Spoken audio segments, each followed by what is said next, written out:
Okay, here we have a Galaxy DX959 with a little TC-300 foot warmer. Of course, this here's in the mobile.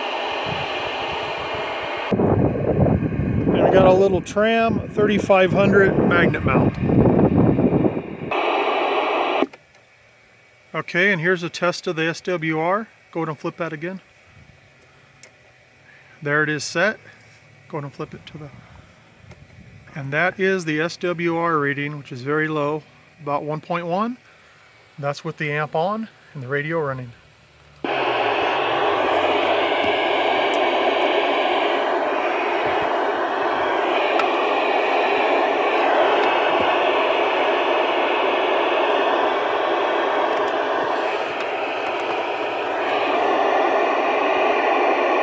Now we'll go ahead and test power. This is on the 1000 watt scale.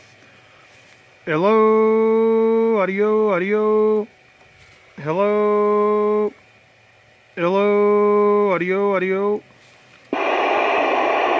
Okay, now we've got the amplifier on high power, same 1000 watt scale. Hello, hello, audio. Hello, audio. Not a bad little setup there, working really well.